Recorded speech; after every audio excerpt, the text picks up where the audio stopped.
Okay, Dr. Allie Power, Liz Dornian, thank you so much for coming on the All Figured Out podcast. Thanks for having us. We're so happy to be here. It's so fun. So fun. So fun. We're not just like in our bedrooms recording. It's so fun to be out in like a real life studio. And I know. It's so fun. In the ether, you're like, who's out there? Yeah. Like, who's listening? And then people are like, oh, I listened to that episode. I'm like, what? And then you see the numbers and you're like, what? So It's so fun. It's fun. And it's fun to like chat to humans across 100%. Yeah.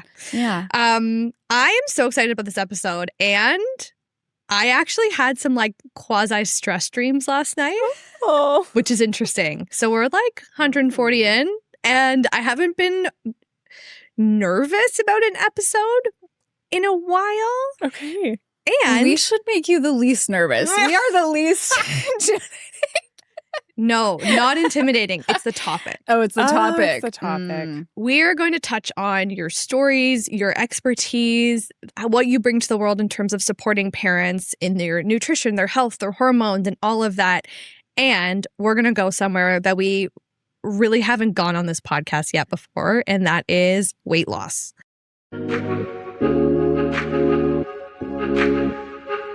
This is All Figured Out. I'm Andrea Barr. I'm a career coach for parents, a mom of two, and I absolutely believe that you can continue to grow personally and professionally while protecting family time. We're about to figure out this work, life, and parenting stuff out together.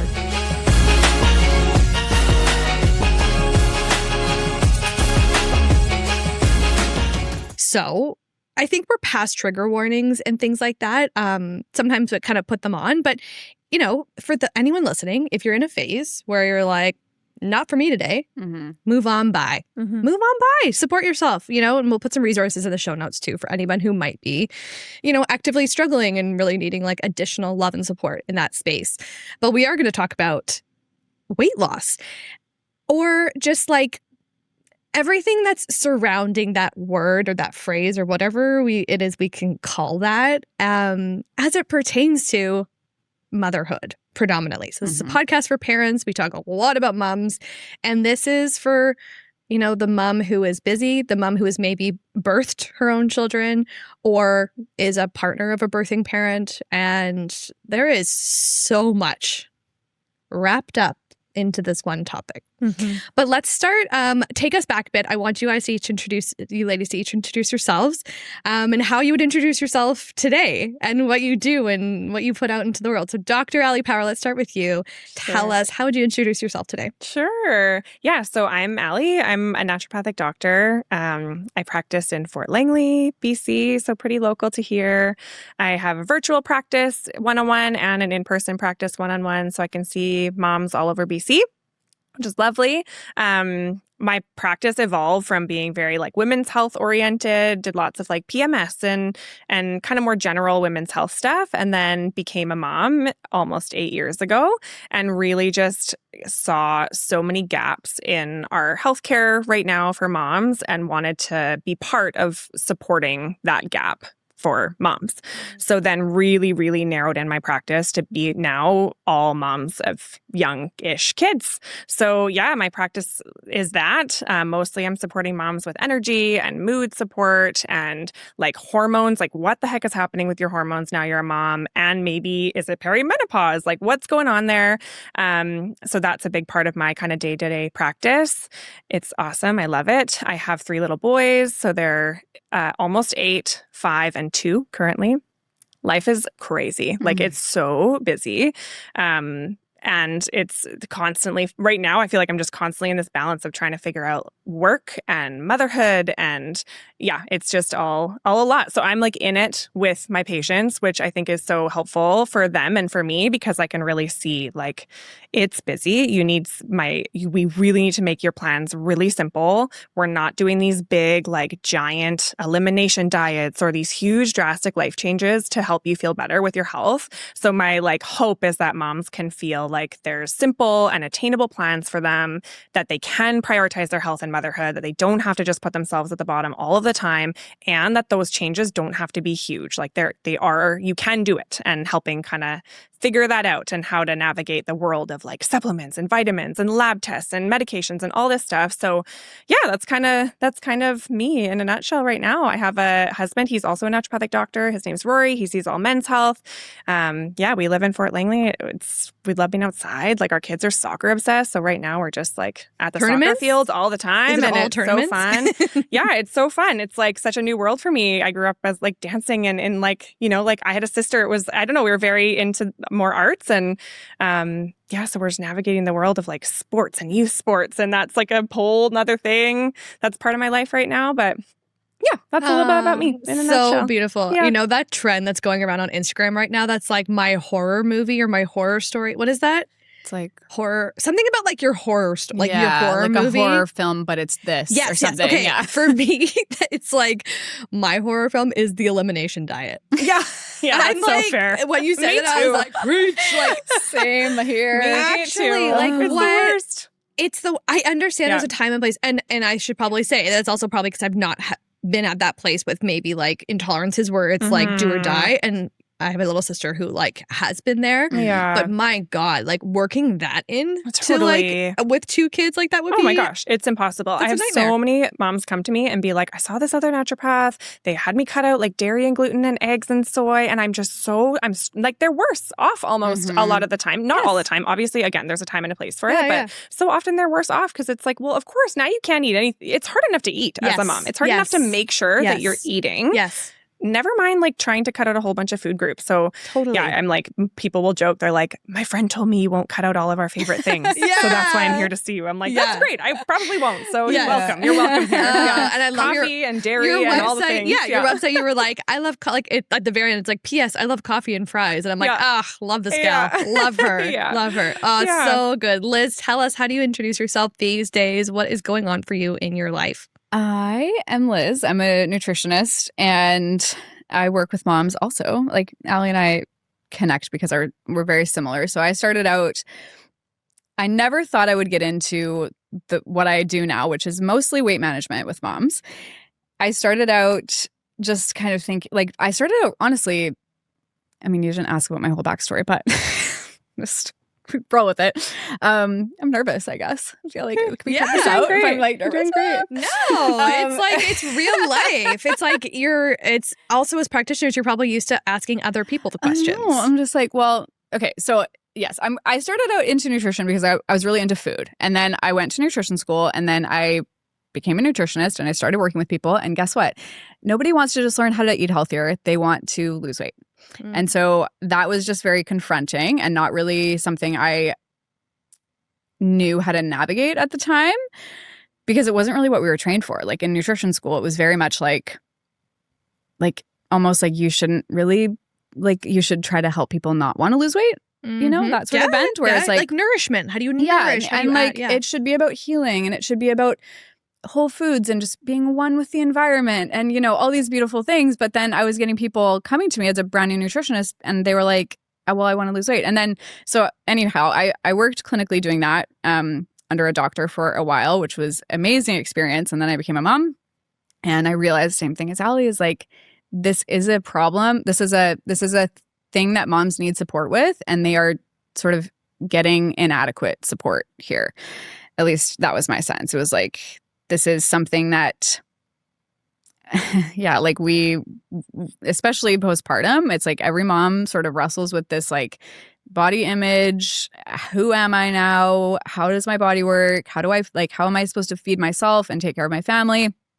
And yeah, I just sort of recognized that like I had the skills to help in that space. And that was a population that I felt really strongly about because I was like, well, I've been there now. I understand like what this is like. And I know that if people who don't have sort of healthy mindsets around weight loss and the actual skills to help people with their behavior change, which is like a big piece of what I do, it's not just diet plans. It's like behavior change coaching mostly. If we don't have that, then you're just running off to, you know, Sally the personal trainer and getting some macro plan that you probably won't be able to sustain and is going to potentially mess with your metabolism, your relationship with food, like all of these things that, you know, it has these downstream effects. And there's definitely a time and a place, like just like with elimination diets, there's definitely a time and a place for a personal trainer. And, I love personal trainers, but anyhow, the gap that I saw was that moms needed help in like this really tangible way with healthy weight loss. Because they were feeling it anyways. Exactly. You weren't saying everybody. I think this is a differentiator. And sorry, then I will let you continue on in explaining. Fine. But it's like you're not saying I think people should lose weight. No, your belief is that people are already secretly saying this and feeling it and feeling shame around it. And you're like, how about I help you do this in a way that is, I assume, positive, uplifting, manageable, realistic. Exactly. And I didn't want to talk about weight loss at all to start with. It was weird because I was doing it. Like that was what my job was. My clinical role was like within the weight management program under working for an MD.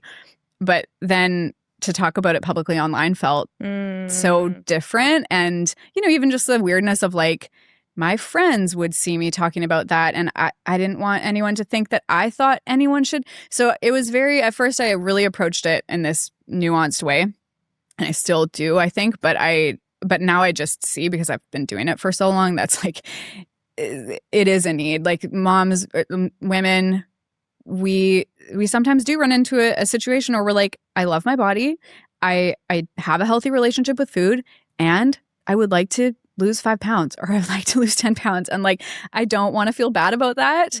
And I don't want to do it in an unhealthy way, So that's sort of the gap that I felt at this point. So yeah, lots of background in nutrition and, the actual, biology of it all. But really a lot of what I do is just like help moms with the behavior change pieces around that, and also the mindset, because it's a lot of that. But nobody ever comes and says like, I need to change my mindset. No. That's kind of what you... The tip of the iceberg is like, yes, they're saying something else. And so you went back to school and you did your coaching certificate so that you could be more supportive in like the habits and the behaviors. And so you're combining those two pieces, which I think is phenomenal. And then you have 2 little ones as well. Yes, I do. Yes. Yeah, I've got a 4-year-old and a 6-year-old, and they keep me very busy, but they're, wonderful. We live in South Langley, in British Columbia. British Columbia, big piece of farmland out there. Cool. It's just, it's lovely. Idyllic. Beautiful. I've got to ask, Liz, since you brought it up, Instagram. What backlash, if any, have you received, or messages, or how have you navigated the complexities that is, we'll say, weight management as an online personality? What's interesting is like, I haven't had it really from... I mean, maybe people just don't say it to my face. but where I feel more the like backlash is, I think, or at least what I guess I could say I'm like more insecure about, is like other practitioners, or like there's a pretty big population of like dietitians, or even, I don't know, naturopathic doctors, like it just people in the wellness industry who, do you know what I'm trying to say here? Who don't your really, my peers, who kind of would take the approach that like we shouldn't ever be talking about weight loss. And so to me, like that's hard, because I'm a person that I want to be professionally respected, and I want, I'm sort of the personality, not a people pleaser, but like I don't want anyone to think I'm doing something wrong, or you're human. Yes, I want everyone to like me. Human woman having your first human woman experience. I want everyone to like me. No, I'm just kidding. But you're not a sociopath. What I think totally. I kind of had to switch in my mind of like, I'm not here to. I don't care if other nutritionists follow me. I don't care if I'm not here for them. I'm here for the moms who, like you said, are looking for this help anyways. And if I'm not here offering what I believe is like a healthy and like sustainable and supportive way to approach weight loss, they're going to find it from somewhere else. And so I kind of had to put the blinders on of like all of that noise of what other people might think. And then I just got such positive feedback almost immediately of like sharing like, hey, it's okay. If you're a mom and you like love your body and you like still also sort of feel like you want to lose, 10 to 15 pounds and you just know that makes you feel more comfortable, like that's okay. And there is a way to do that isn't harmful. And I think that was like it's like this living in this gray area, because it's like I think for so many of us, we just thought, oh, well, like either it's, I don't know, like either it's just like super unhealthy and like 1,200 calories a day and really restrictive, or you're just living in like food freedom, you know, and it's just like this amazing where you can eat anything and blah, blah, blah. But most of us actually don't like want either of those. We want somewhere in the middle, which our society has really not shown us what that looks like very well, in my opinion. And so we're navigating that. And piggybacking on that, Allie, what is that middle? Because you come at it from, as a naturopathic doctor, you are also testing things like hormones, which I really want to get into. And like, holy smokes, the hormones of it all in food. Like, it's like a freaking like stand mixer with like, there's just like this mix of hormones. Stuff. So much stuff. Anyways, so as Liz so beautifully puts it, like there's like these two polarizing sides, and then there's this middle, which we don't have any representation of. What is that? What is that middle? What are we seeking? What are we looking for? I mean, this is how Liz and I connected. Like she posted online about this, which was like, you're looking for weight loss. I know you are, and I'm here to help. And I literally reached out to her because I was like, almost every single one of my patients that comes in will not list weight loss as their primary concerns. It will be like, it's something about their periods or their mood. They're irritable. They don't want to be snapping at their kids anymore. They're tired. And then they'll be like, I'd really like to lose weight. Like they're like whispering it like it's this secret. Like, I'm not happy with my body and I ask about these. Like, I'm the person that's like, how's your libido? How do you like, or if they have weight on there, I'm like, do you want to lose weight? Like, we're having these conversations in my office, and it's a gift because I have an hour with my new patients. Like, I can really get into these topics. So it was just such a trend for me that was like, so many of these moms want to lose weight. And once you start dissecting it, so often it's not because they think they should. It's because they don't feel good in their body anymore. And they know something doesn't feel good, and they want to figure out a way to sustainably change it. And so, yeah, I mean, I think this middle ground is just that. It's like, it's okay if you feel like your body isn't the way that it was before. And I'm not here to tell you to be part of bounce back culture. I'm not here to tell you that you need to lose weight or that you need to look like you did before. I am no part of that conversation. However, if you're coming to me and you're like, I want to feel stronger, I want to feel better in my body, maybe if you even want to look differently, like whatever it is for you and that's your goal, then that's okay. And I'm happy to kind of help you achieve that in a sustainable way that feels good for you.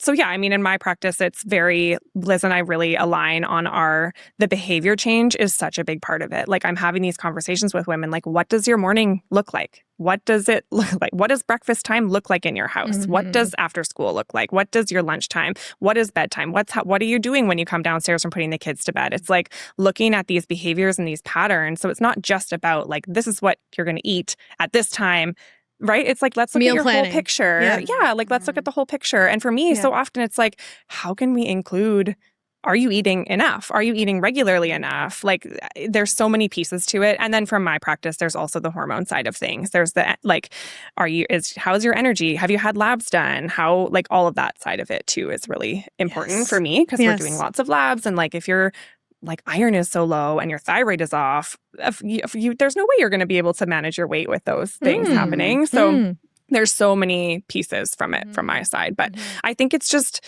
like we've talked about so many times, is just helping these moms feel heard and like it's okay if that's where you're at. And we're not here to contribute to any kind of disordered body image or disordered eating or any of that stuff. We're just trying to help. There's so much need. There's so much demand for moms wanting this support. And so how can we contribute to that in a healthy and like sustainable way? But it's a very polarized subject. There's so much emotion behind weight loss, right? Like obesity is a chronic disease. It is a chronic disease, just like depression, just like anxiety, just like arthritis, right? And we don't treat it like that though in our society. We treat it, there's so much emotion behind it. And so it's treated so differently. Yeah. And obviously the person who wants to lose 5 pounds because they want to look different in their bathing suit is different than somebody who's dealing with chronic obesity. But that's the spectrum we're seeing, right? And so it's such a nuanced conversation. It's so like, I get the nerves behind talking about it. I feel that too, like all the time. But now that we've seen it so much and we've opened ourselves up a little bit online, I feel like people feel that safety with us. And so we're getting a higher concentration. Well, and I think what is so cool too is like, I'm not getting, yes, I have women coming to me to help with weight loss, but I think we've moved away from like, I need to have this exact number on the scale. I need to be like this size. Most women are like, I actually don't really care what the scale says or what. I just want to feel better. I want to have more energy. I want to feel like I can do things in my body that I, want to do. And so I do think like, even as much as maybe it's a hard thing to talk about, even like wanting to lose weight, what I see is like, there actually is a more healthy sort of perception of it, at least in the people that I'm interacting with and like talking with in my practice and whatnot. But it's not this like, oh, I just want to be a size 0. It's like women are like, they want to do it for reasons that I think are like, they're more personal. They're more like kind of aligned with what their values are. They're not just trying to be like, oh, I just want to be, thin. I pause because I'm like, I'm going to be so sticky in like the way that I ask these questions. I want to ask from the audience perspective. This is a really weird one, but it just keeps coming up as both of you are speaking. The person who's like maybe had bouts of disordered patterns in their life, how do they then move through something like what we're discussing here? Because and it's, thank God, I haven't really had that experience in my own life. But I've told you ladies, like I've been around it and like I've visited friends in the hospital, and it's like, going to an all-girl school, having 3 sisters. Like I talk a lot about how like obsessed I am with like, just like having a really positive relationship with food, especially having a daughter. And my question, I guess, is like for those who are listening who have had moments or maybe long moments in their history that has been less than ideal and perhaps bordering disorder, how can they then not feel like, am I allowed to desire that again? And how do I do that in a way that's doesn't put me back into a disordered place? Who wants to take it? Say about this. You start. Yeah. I think it's a really important question. And I think that you have to, know where you're at with it. So I get it all the time. Like I think it's really important to work with someone, like in my opinion.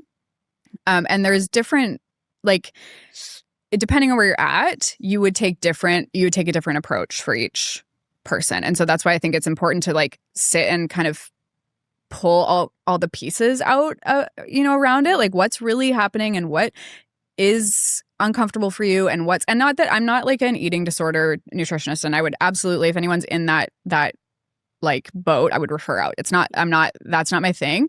But I do have a lot of women who are like, I've done this in the past. It felt not great for me in terms of my relationship with food. I've tried to lose weight.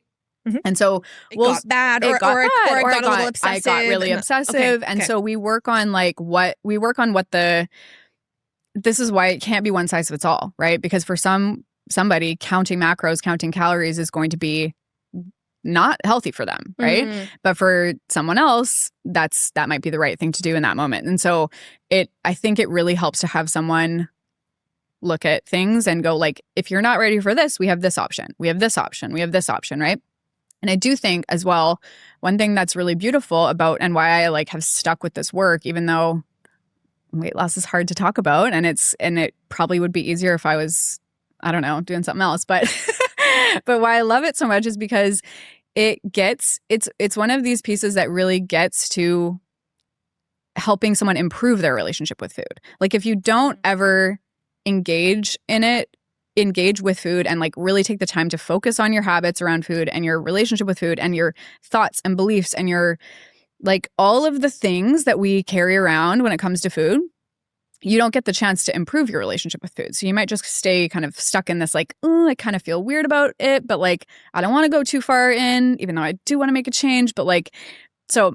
Oh, that's so interesting. I'm sorry to cut you off. It's like the putting the blinders on where you're like, I'm just not going to, it's like so many of us with money. Yes. I'm not gonna look at the bank account. Yeah, just like totally.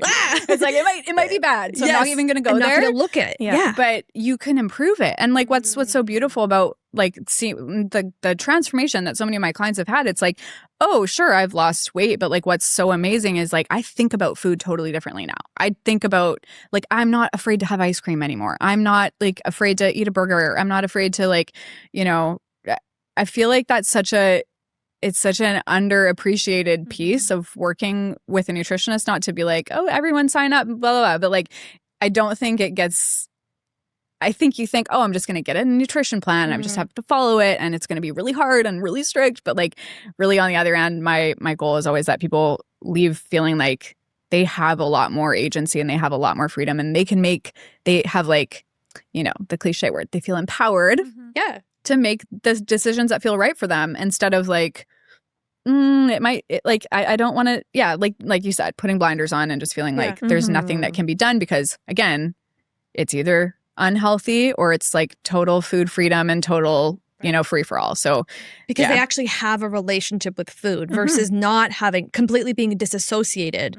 It's again, it's this middle ground. It's like you can be completely disassociated with food where you try not to think about it and you're trying to be this almost like, disassociated, or there's an obsession and you're like, what is the middle ground where you have to have a relationship. We all have to have a relationship with food. Even if it's choosing to be dissociated or whatever, right? It's you're deciding that's how I'm going to relate to food in this moment.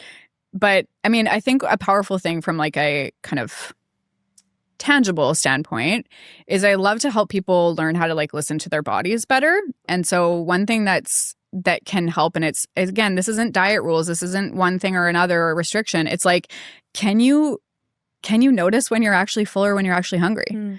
And like that, starting with that for a lot of people is massive because a lot of us don't do that. We go either we're trying to follow some plan or some, you know, calorie thing, or we're just like, this tastes good, this is my habit, somebody offered me this, so I've just like, learning to just tune into your body and just recognize like what, you know, and then you feel you're the boss, right? And that's a good feeling. That's not a feeling like, it's not a restrictive feeling. It feels good. Yeah. Allie, I know you have thoughts on this too, and I want to kind of skew this part of the chat to hormones. Like what would be a contraindication of somebody going full tilt in the like diet culture space as it pertains to their hormones? Like I assume, and I've heard rumblings that like if you completely restrict, especially as say a mid-30s, 40s woman, you can really like mess with your hormones. But like what is actually happening in that? I mean, I would say I wouldn't recommend that anyone does super low calorie diets for a long time. Like I don't think any woman should be doing that. I don't think anybody. Like I think calculated and structured and like, I don't want to say supervised because it's the wrong word, but calculated being in a calorie deficit to a certain degree can help people lose weight. But there's too much, right? There's too much of a good, like too much is too much. And it can really mess up your system to be in a deficit for too long. So, I mean, I don't recommend anybody be in a big deficit for a really long time. I don't think it's wise for anybody. But I think from what I see more in my practice with moms is burnout, is they're burnt out. They're tired. They're maybe not fueling properly. They're not sleeping as much as they used to. They're doing full-time parenting, probably working too. Most of my patients also have a like paid job. And it's so much on your system already. And so I would say sometimes I have patients when they're in a phase of burnout, and if they were like, I want to lose weight, maybe if they're in that really deep kind of phase of burnout, it's not an ideal time to be in a calorie deficit. Like, let's actually get you eating regularly. Let's just start working on some habits. Let's start like, and again, like what Liz is saying, like the time that she gets to spend with her clients or like my patients that I refer to her on the like relationship with food piece, I think is so helpful to start with for those people, because before we start doing any type of restriction. So that's like in general what I'd say there. But if someone's coming and they're like feeling pretty good and they're just kind of wanting to optimize this their weight and they're not coming from like a place of burnout, or they're not struggling in other aspects, then maybe a bit of a calorie restriction can be helpful in that case. But it's so individual. And again, like it's so nuanced, this conversation of weight loss, and it does have to be so individual. And then from my end, like I want to make sure, like I said, like our thyroid gland is in charge of our metabolism. And if a woman's thyroid is functioning slower, it's going to be a little bit harder for them to lose weight. So that's something we can look at. Hypothyroidism? Yeah, I mean, both can be, but typically hypo is like a slower thyroid. So meaning like your metabolism's probably functioning a little bit slower. It's interesting because the research isn't actually super strong on like weight changes with thyroid, but it's more of an indirect, like if somebody's thyroid is functioning too slow, they're going to be feeling more tired. Their metabolism's going to be lower. They're probably going to be making choices and decisions that aren't as optimal for weight loss. Like they're maybe a little bit more sedentary, maybe a little bit, they're more tired. They're just generally like lower, maybe more food cravings because they're tired. So the thyroid's one thing we can look at. The blood sugars, so insulin resistance is a whole nother conversation, but that's another piece that we can test for on labs to see if there's something going on there that might be contributing. And then like, yes, your hormones shift in your like late 30s, mid to late 30s, different for everybody.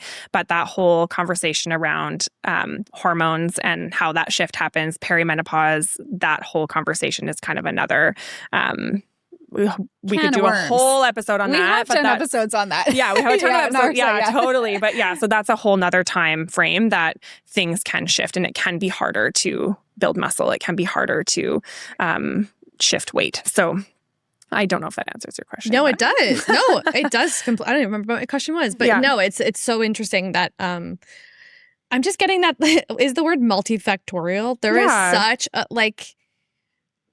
It's just so crazy that we look at our screen, we look at social media, and everything feels like I'm doing the scrolling motion if you're watching this on YouTube. Everything feels so binary, black and white, 2D, not 3D. Like you're hearing the person, like the people with the greatest, largest followings that we're like, oh, that means they must be good, are the people who say the most polarizing things. Totally. Right? They have to, they're not saying like, do what's best for you, listen to your body. No.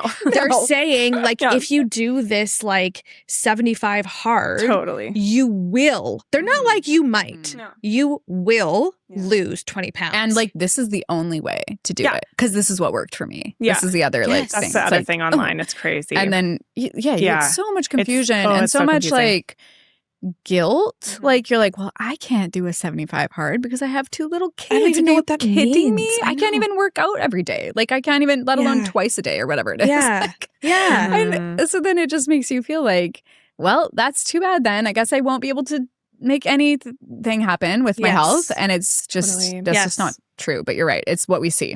Yeah. And Liz and I always joke because we're like, what we're offering to people is not sexy. No, it's not like no. this solution for this. It's like, how's your sleep? Are you sleeping? How's your stress? Are you managing your stress?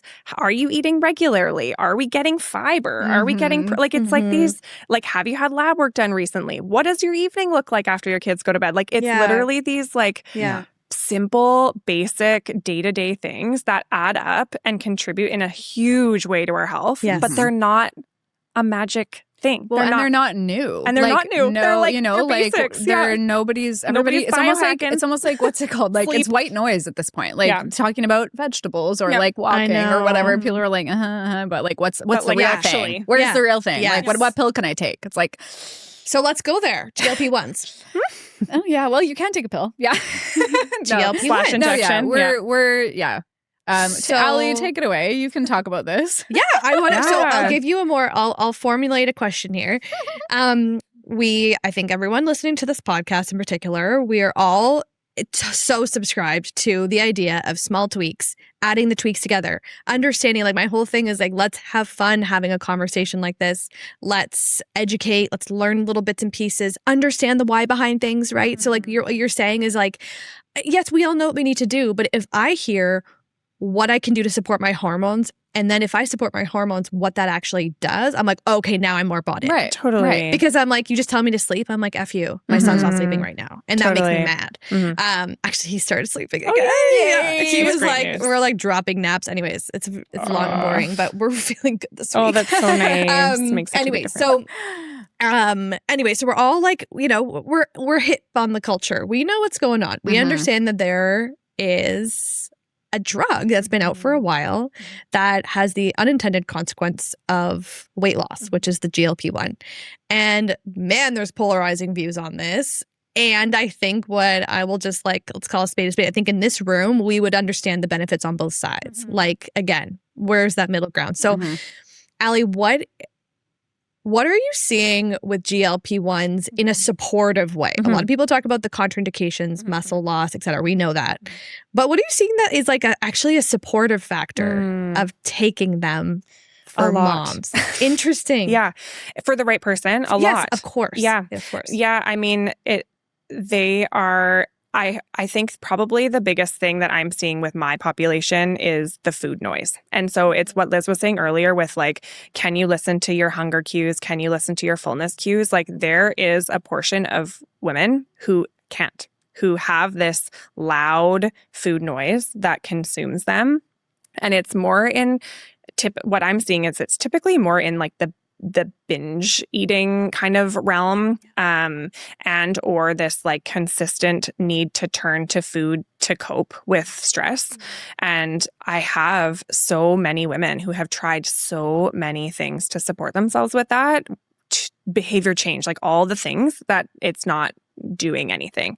And so I'd say that's probably one of the bigger things I'm seeing with the GLP-1s is that food noise, that consistent talk all day in their heads about food and what they're going to eat or how much or craving all these things really decreases with these medications. And that's really, really helpful for some women.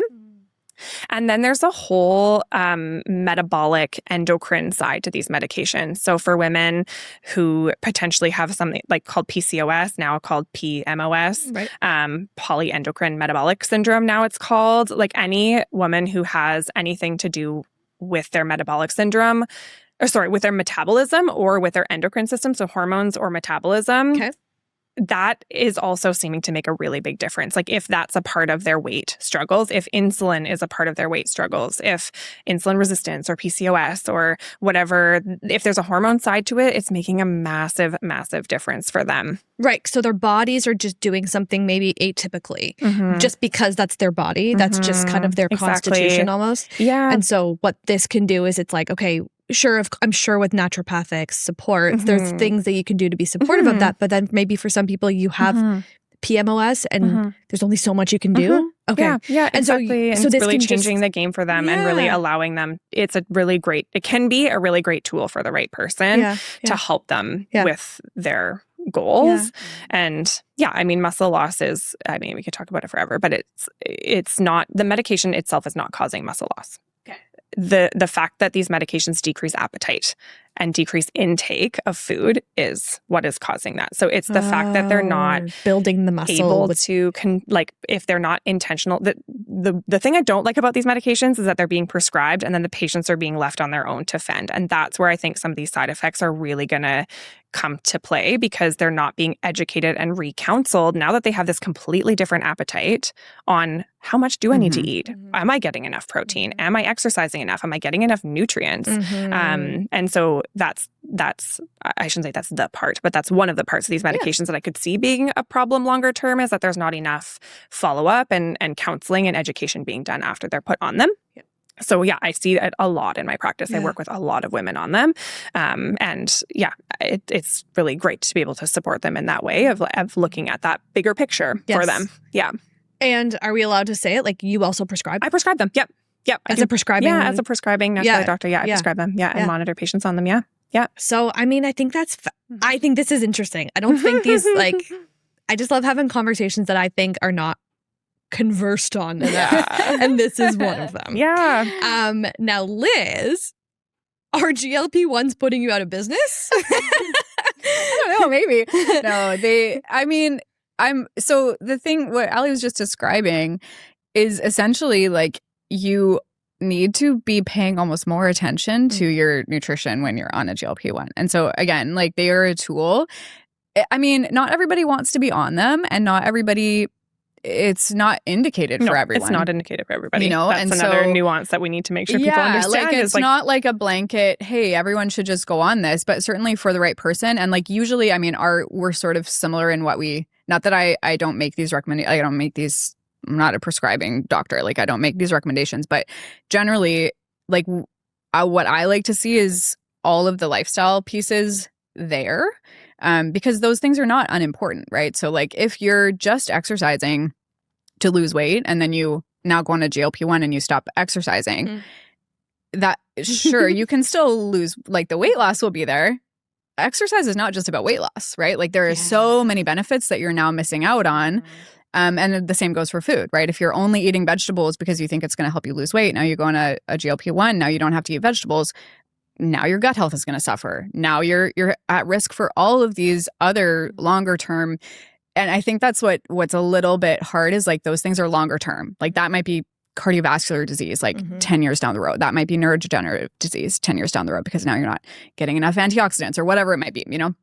So I think it needs to be like, I don't know. My hope is that they can go together. Like that if you want some support with the like actual, I mean, a lot of people, it's not even necessary, right? Like you don't have to go on one of these to lose weight, but exactly what Ali's saying, like you for the right person, it can be incredibly helpful. So, well, you're touching on something that my friend of the podcast, Kristen Constable, and coach, my business coach, she's just a beautiful human being, and she has this concept. I think she coined it. We're going to give her credit. It's called a 5-way win, and for her, she talks about. So it's a lot of. So she's like a really seasoned leadership professional coach, and so she talks about like what could be the action steps that you take that can hit multiple benefits. And so what you're saying, kind of combining your two answers here, is thinking about like the person who could go on the GLP-1 and what does that unlock for them? Like, is that unlocking this like metabolic health? Wait, I started to say metabolic health and I was like, I have no business. I don't even know what that means. But like, is it going to unlock this like more mobility and more, takes away the food noise so that they can then really think about intentionally what they're going to eat? Could a weight reduction have them be more mobile maybe? Could that get them moving in an easier way? Like, could there be things that you're hitting, you know? Even like mental health. There's a mental totally. I was going to say mental health stigma, inflammation. Right? It's wild. It's interesting. It's like it's hard to be, I mean, we live in a society where it's really stigmatized to be, you know, in a bigger body as well. So it's like, if that's taken away, like maybe there's a benefit on that.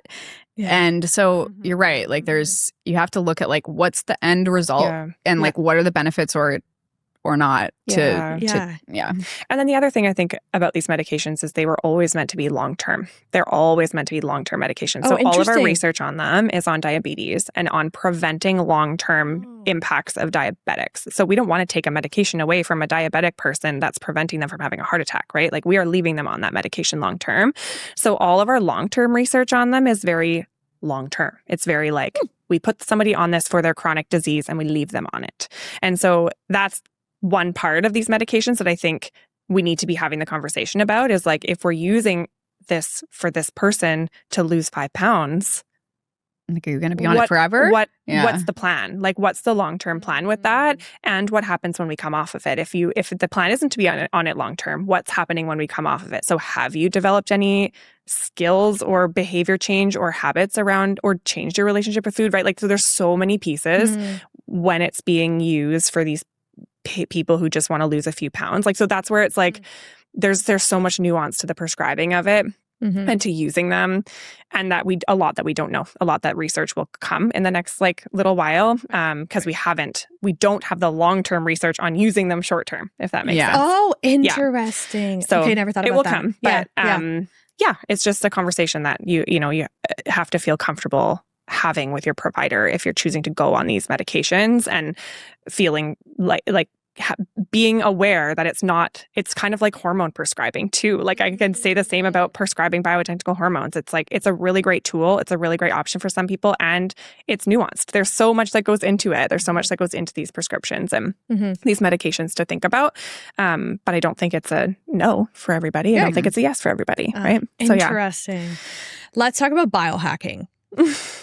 Okay, let's love this term. If you don't know, okay, just kidding. I was very blown away. I'm going to be honest. I was quite surprised when we had our call to discuss our podcast episode today. Oh, and also we're doing a pod swap, so we'll talk about that at the end. But just in case I forget, I will be going on the 80% podcast. Yeah. I knew I was missing a word. And so we were just like jamming on what these episodes are going to be like. And I think, I didn't say it, I think one of you brought up like, haha, biohacking. I was like, oh, so interesting. So I didn't probe because I was like, I'm going to say this to the podcast. Tell me, what are we pissed about? I personally love, like, I like looking at the Instagram posts that are like, here's all the biohacking things that I tried. I'm saving them. I'm like interested, but you all are not. Liz, you seem like you've got big thoughts. Tell us. What do we dislike about the word, about the nuance? Well, okay. I mean, it really assumes that your health is something that you can hack. Like, and like Ali and I were just talking about earlier, it's like the things that really work, people just don't want to hear anymore. You know what I mean? And so this, I feel, and not that there isn't any, I'm open to learning. All right. If somebody comes to me, like GLP-1s are sort of, I mean, it's a new thing, but we're open to it. We're like, amazing. For the right person, great. I'm sure biohacking, there are some things that fall under that category that would, qualify. But, like when I'm hearing that, I'm like, well, it just feels like people are looking for it's like shiny object syndrome. It's like, we know we have, if you want to talk about biohacking, eating 5 to 8 servings of vegetables a day, like, hello, like that is one of the most supportive things you can do for yourself. It's so hard. Is anybody doing that? Like, literally, I don't know I just looked up the statistic. I think it's like 1 in 5 Canadians are getting that. And so it's like, can we just chill on the like ice baths and the like, I don't know, supplements until, why don't you just work on the vegetables and then see how much better you feel? Because if you're really looking for like a tangible result that we have a lot of evidence for, I think that's the other thing. Like there's not a lot of evidence for a lot of these things. And even what you think might be, just because everyone's talking about it online doesn't mean that there's actual research on it. And so I think that's another kind of pitfall of this biohacking world. Ladies, you're not helping with the sexy clips here. Sorry. I don't know what the hook. No, I'm kidding. Yeah, we're not. 5 to 8 servings a day. Yeah, totally. Okay, Mom.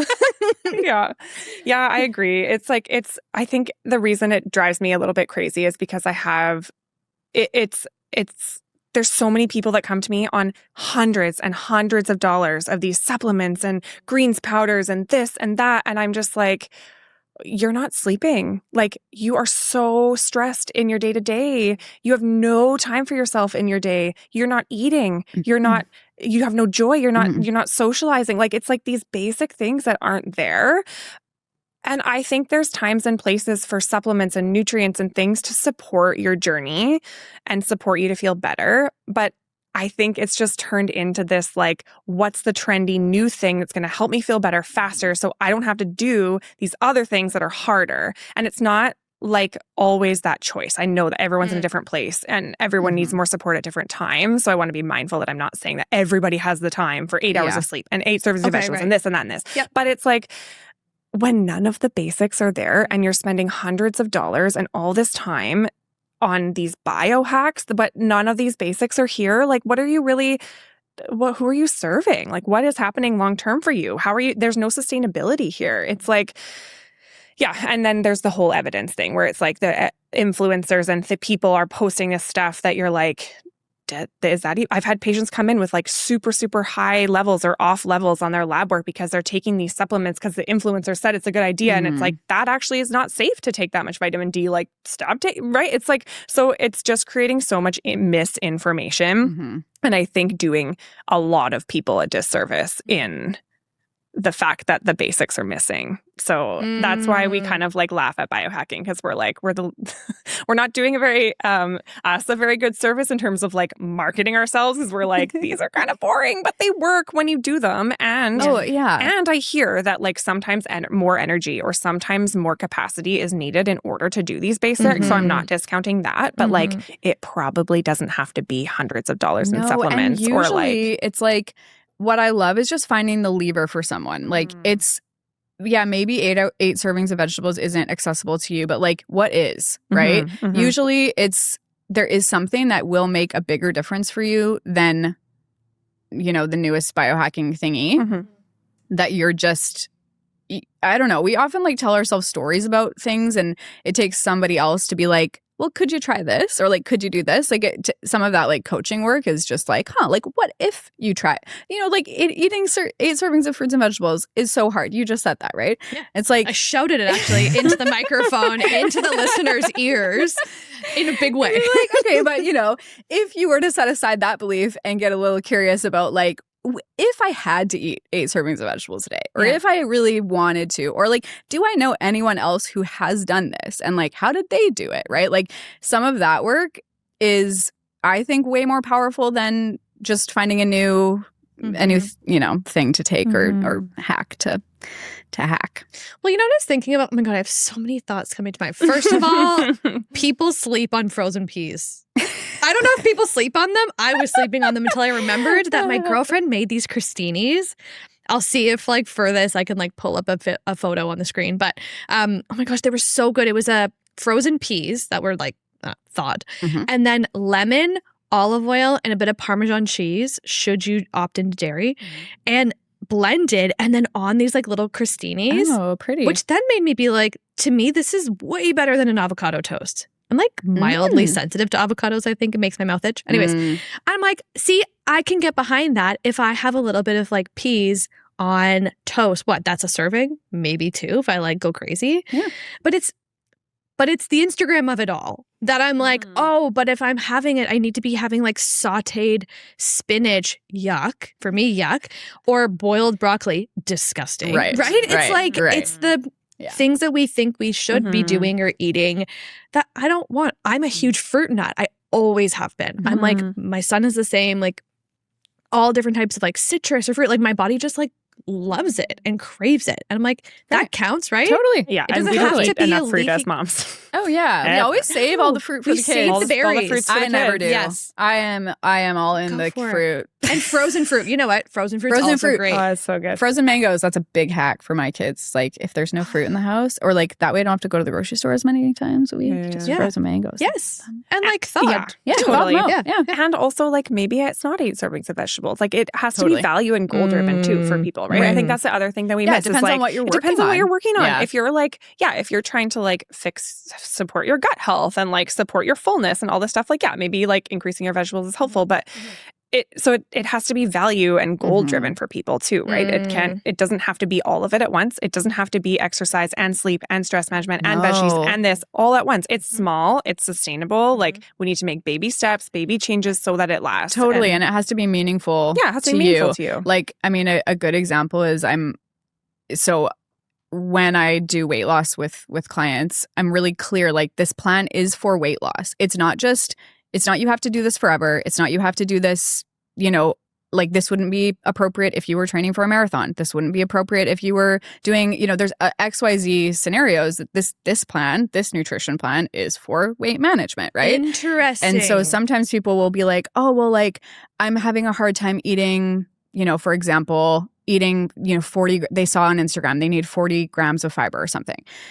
But that means that I'm like overeating and I feel like I'm eating more, and then it's hard to like be in a calorie deficit. And I'm like, well, we have to then think about, is your goal right now to have your optimal gut health, or is your goal the weight management, right? Like, so even in nutrition, of course I would want for someone to be eating, fiber, but you have to be specific about what you're doing. And I think that's another place that people get really lost is like looking at what's working for someone else or what someone else is prioritizing. And then they're trying to do, like you said, like doing everything. It's like, well, I'm trying to do red light therapy and yoga and Pilates and walking 10K steps a day and weight training. And it's like, oh my word. Like, no wonder all of us are burning out because, yeah. And you have to be willing to put on the like, okay, well, maybe 25 grams of fiber is okay for me because that helps me fit within my like amount of food I want to eat in the day.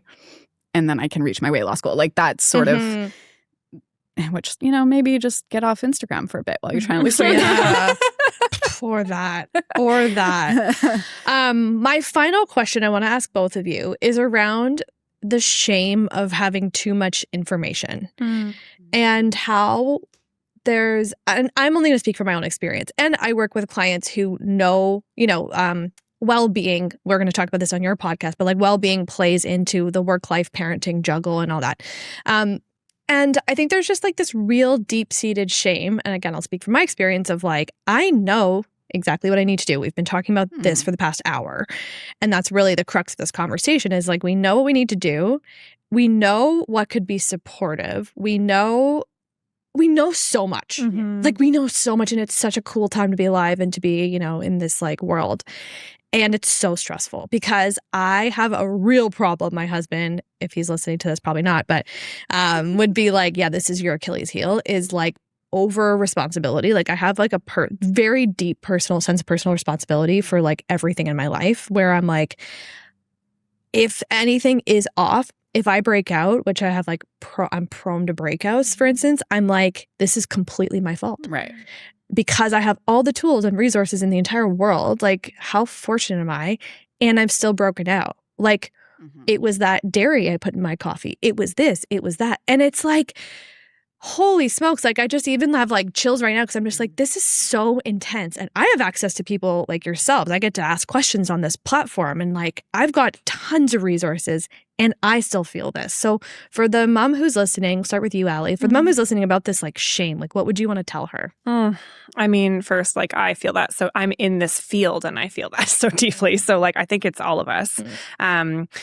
I love counseling. I love therapy. Like, I think that if you don't have a therapist or you don't see a counselor to talk through this stuff, if it feels that like deep for you, where it's like this long history of like responsibility and so much shame around that, I think there's a lot you can work through with that. She hears about it. She hears about it. Great. So, I mean, like, there's that. I think that also, I mean, well, for one, just to put your mind at ease, like acne is a chronic disease. Like, it's real. I'm diseased. I'm so diseased. That's going to make her feel like, that makes me feel...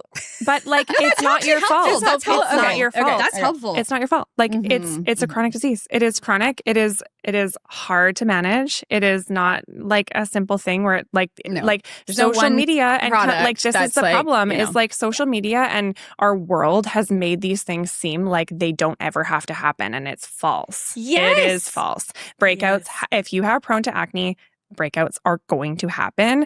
You cannot do everything perfectly to prevent these things. You can't. No. It's impossible. It's physically impossible. So there's that piece to the acne side of it. But I think it's like you really continuing to connect with what your values are, like making your decisions and your actions value driven. So like we were just in Europe for a month, which was very wonderful and helpful for me, I think, to just step back from like the hustle, the Instagram. I wasn't on social media for a month.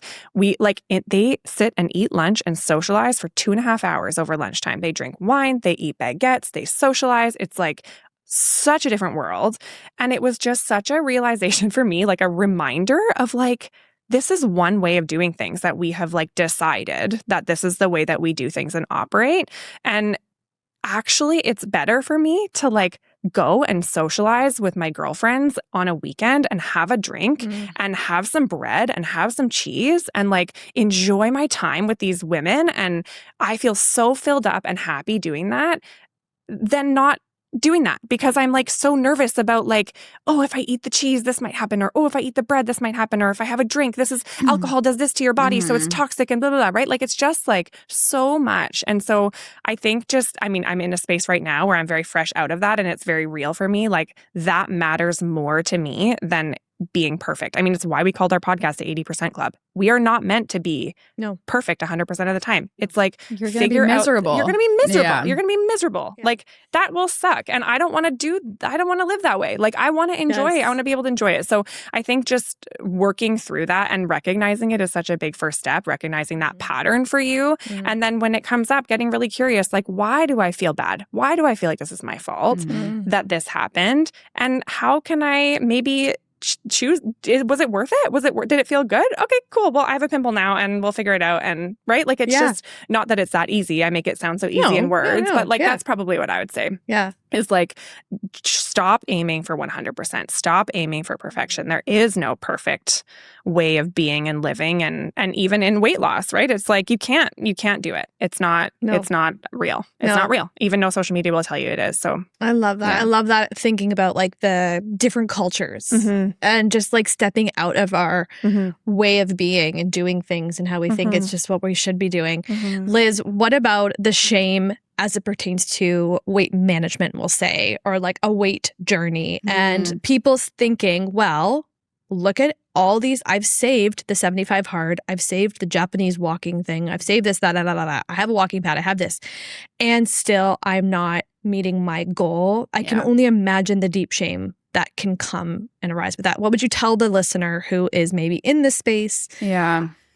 I think that this is something I talk a lot about, actually, is that we have this belief that knowing something makes it easy for us to do it. It's like we just think that knowing is the same as doing. They're completely different. They're completely different. And we do live in this world where we have a lot of access to knowledge. And actually, if you think about it, like you're saying, the more we have, the worse we feel. And so I think I'm really, really passionate, like as a practitioner, to make sure that like what I'm not wanting to do, and most of the time I even will say this with clients, is like, this actually shouldn't be anything new. Because when you sit down with a practitioner and you just get a more plan to do, new information, more steps to do, you're actually contributing to that person's sense of shame, because they already have like a huge long list, like you said, of things that they couldn't do. They have this list of things that they wanted to be doing, but they're not doing. And so like the real work is not in knowing, it's in this like compassionate self curiosity of like, what is it that like, why am I not doing that? Like, what is it that's, what here actually aligns with my values and my goals, and what is it that is keeping me from that? Like, with a lot of curiosity and no shame. Like, just if you could kind of like set aside all that and just put on your like detective hat and be like, it's really interesting that I have saved all of these recipes, but I am struggling to make dinner every night. Like, what's happening? And then you'll be like, oh, well, it's not that I don't have ideas for recipes. It's that I get home at 5:30 and I'm expecting myself to eat at 5:45. Like, that's two different problems. You know what I mean? Like, you're thinking that saving this is fixing that problem. That's not the problem that needs solving. So I think that sometimes we will kind of use those ideas and like create this list of things for ourselves to do. That's just really not addressing the root of what's, the actual problem.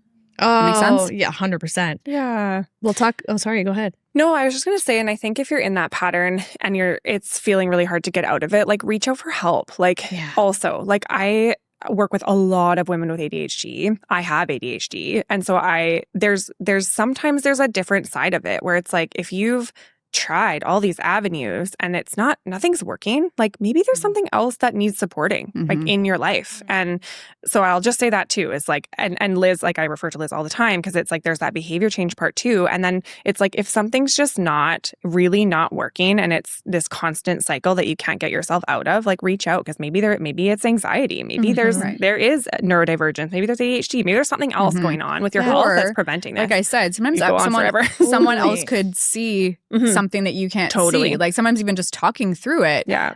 Big part of like the aha moments, I'm sure you have this too, is just with like the intake session when people are talking about what's going on. They actually have never said that out loud to anyone before, and that's like really crazy. I'm like, all I did was sit here. So, yeah. The coaching becomes really helpful, right? The coaching 100%. Side of things. Yeah. That's we'll talk about this when we swap mics, but we're actually going to stay in the same seats.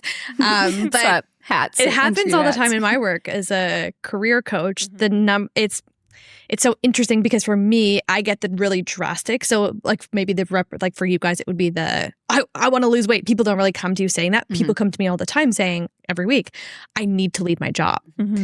And lo and behold, we're working together for 3 months or 6 weeks or whatever it is. And by the end, they did not need to leave their job. A lot of times these people don't actually want to leave their job. It's just the conditions in which they were a working mother, working parent. They weren't set up for success. It just actually wasn't working. The math wasn't mathing.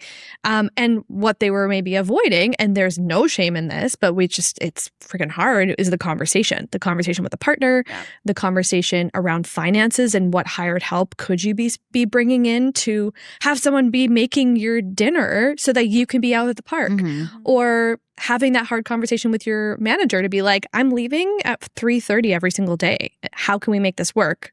I would coach in a different way than just saying that, but I'm leaving. Yeah, but like it's not just like people are like, oh my gosh, and then I could go on about this. People could, get their being a bonnet about like having it all, work-life balance. I'm like, I don't care. I don't care about the language. I don't care what you call it. I actually don't care about any of that. I'm actually very bored of that conversation. And what I care about is what is preventing you, which I love that the two of you speak about this so much, what is preventing you from achieving your beautiful life, your goals, how you want to raise your family.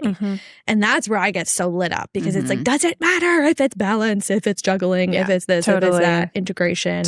It's just like, how are you achieving your own goals? It's your life. When you're 95, like you're going to close your eyes and go to sleep forever. Like, what do you want your life to have looked like? Who do you want around you? Like, anyways, I get spicy on that. This will be a good bridge to when we hit record on our next episode. But okay, ladies, this has been so fascinating. And I wish I had like a little like note card for like timestamps or a clicker, because we joke, but like there were so many just really beautiful moments where I was like, wow, that is what people need to hear. They don't need to hear that you need to sleep more. They need to hear that it's okay that you haven't been sleeping, maybe as well. And I like that you use the word support versus fixing. And I like that we can have a very honest conversation about weight management, weight loss, weight. Actually use that word on a podcast and not be like, should we not? Like it's being chatted about behind closed doors. And so thank you for joining me in this exploration. Where can everybody find you each personally to work with you, and tell us about your podcast, The 80% Club? Yeah. So I'm Dr. Ali Power. So dralipower.com is my website. And then my Instagram, same thing, Dr. Ali Power on Instagram. And then I'm at Integrative Naturopathic Medical Center, which is in Fort Langley. That's where I practice. And then Liz? Yeah. Go ahead. I'm just Liz Dornian, LizDornian.com, Liz Dornian on Instagram. That's the best place to find me. And then we do our 80% Club podcast. We're a little bit newer than the All Figured Out pod, but we've been having a lot of fun with that. So we try to put out an episode every week, although we're taking a break over the summer. But that's where we chat. We chat with guests, but we also talk a lot about like the habits, the things that are working for us, the things that we're seeing a lot with clients and patients, and really like any topic that we see people struggling with a lot when it comes to health, at least in moms specifically. So yeah, it's geared towards moms, health, habits, motherhood, that kind of hormones. Yeah, that it's a great podcast. I enjoy listening to it. You have great guests on. You. Love your solo episodes. Very chatty, very all figured out vibes. If you like this pod, you'll like that one too. They're very chatty. Okay, quickly before we wrap, I usually ask everybody. We'll start with you, Liz. What is something you would say you are trying to figure out right now? Great question. I'm trying to figure out how to spend less time driving and cooking. Great. I Love those. tracked my time last week and I was like appalled. Well, I don't spend so much time cooking, but it's more like the housework of it all. Mm-hmm. Yeah. So Okay. that's it's a problem, but I'm working on it. Well, you know what? That's real. That is real. I love that. Well, I wish you luck on Thank those you. endeavors. Okay? Thank you. All right. Dr. Allie Power. I am trying to figure out how to not constantly be overwhelmed by figuring out work and motherhood. Just like, which Welcome I'm to the so pod. excited to chat with you. But Yes. it's just like, Yeah. this constant evolution and changing of time spent in work, at work, on my kids when they have higher needs or demands. How do we do this? How do we figure this constant thing out? So I'm like in the height of that in my moment right now. Yeah. Also very real. And it's nice to just normalize it though. Totally. Like people who could speak very eloquently about this topic here and very smart, brilliant women, but who are also like, and I'm trying to figure it all out. Totally. We all are. Totally. We all are. Yeah. We all are. Thanks for coming on. Thanks so much for Andrea. having us.